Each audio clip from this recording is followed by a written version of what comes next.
Good evening, I'm Bo Williams, and welcome to the 7. Let's get a look at the big 7 stories right now. And topping the list for us tonight, just days after his attempted assassination, former President Donald Trump has now officially been nominated as the Republican candidate for president, and he's officially announced his running mate.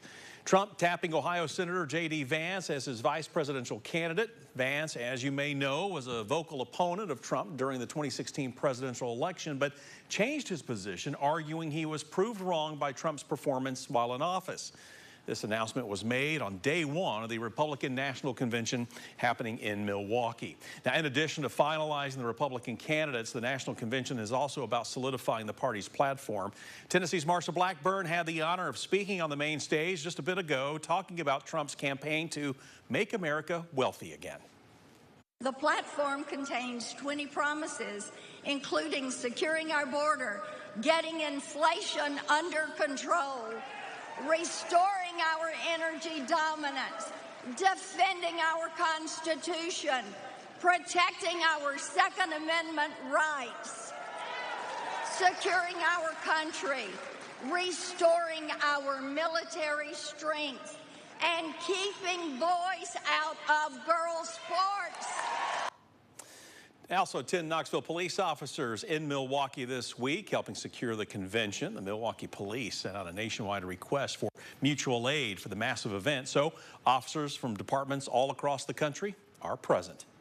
The Republican National Convention runs through Thursday every night at 10. ABC will break down the day's top news from the convention leading up to 6 News at 11, so make sure to join us then. Next on our Big 7 list for you tonight, we're continuing our coverage into the 4th of July fireworks incident in the Lonsdale community that, as we reported, injured 5 juveniles. A car caught fire when, well, celebrations got out of control. Dispatch calls from that night giving us now insight in the hectic night for first responders. We need an ambulance out here quickly, emergency. Severe burns. 10-4. 72 to 84. I think they were in this car down here. They said somebody started shooting fireworks at them, and they gassed it, and the car went up in flames.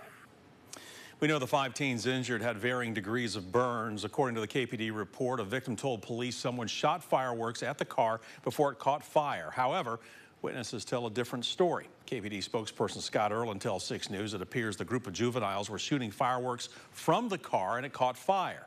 KFD Assistant Chief Mark Wilbank spoke with us earlier today about how important communication was between agencies to string together exactly what happened.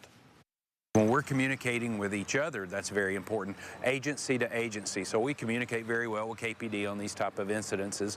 But, you know, this incident spread out from not only in Lonsdale, it made it all the way to downtown by fire headquarters. So there was a lot, it was a large scene. A lot of communications had to take place. Over the 4th of July holiday, Knoxville police reported a total of 99 calls for service. All right, moving down the list for you, local law enforcement with heavy hearts as East Tennessee Fire Department is mourning now the sudden loss of one of its own tonight. Pigeon Forge Fire Department sharing the tragic news on social media that firefighter Aaron Huss was killed in an off-duty motorcycle accident. The department shared an emotional post earlier today saying that, quote, firefighters are family, and that is especially true for the Pigeon Forge Fire Department. A spokesperson continued saying, quote, it was an absolute honor and privilege to work alongside firefighter Huss. As of tonight, details behind the accident have not been released.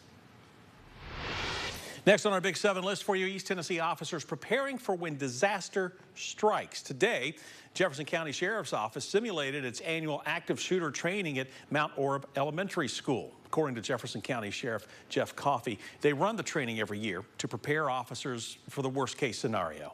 He says each year they have a new training at a new school to acclimate officers to different environments so they can be best prepared for if they were to respond to a real threat. It gives the officers the opportunity to get acclimated to the school, to see the different aspects of the school, how the layout of the school is, and to respond here. So it's up to them to go in and eliminate this threat because you have a building full of students, teachers, faculty, assistants that are unarmed, and you have to get in there and stop that threat. Coffey tells us not only does this training benefit officers to prepare for something like this, but they also work with the school system so they can also have a better understanding of what to do in that particular situation.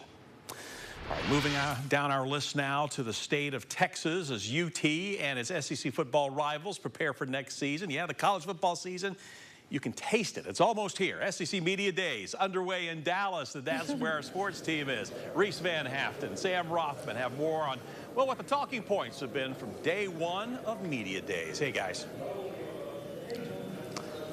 Hey, Bo, the press conferences just wrapped up here at the Omni Hotel in Dallas, Texas. It was kind of crazy up here on the third floor. Lots of media. Everybody's dispersing now. But we heard from 4 teams today: Ole Miss, Vandy, LSU, and South Carolina. But the biggest storyline is, of course, 2 teams that didn't talk today. That's Texas and Oklahoma joining the SEC. And SEC Commissioner Greg Sankey talked about how he's happy with the 16 teams he has right now and really doesn't have any plans to expand in the future. He also talked about how he can better protect the athletes in the conference. Yeah, name, image, and likeness has been around for a few seasons now, but the commissioner is still pressing for improvements on it.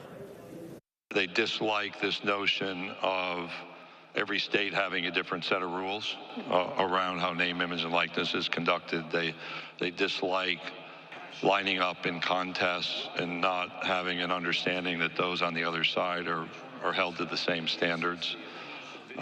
Whether you want to believe it or not, they're not looking to be employees, and we've had pretty free-flowing conversations with them about what that may mean on what's perceived as a positive side and maybe the more problematic side.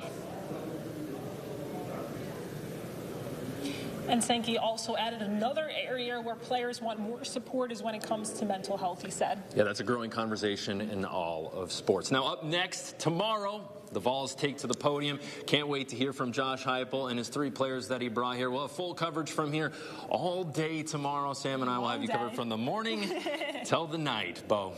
Going to be a busy day, guys. We appreciate it. Can't wait to see what Coach and the players have to say. Thank you so much. SEC Media Days, by the way, will continue through Thursday down in Big D.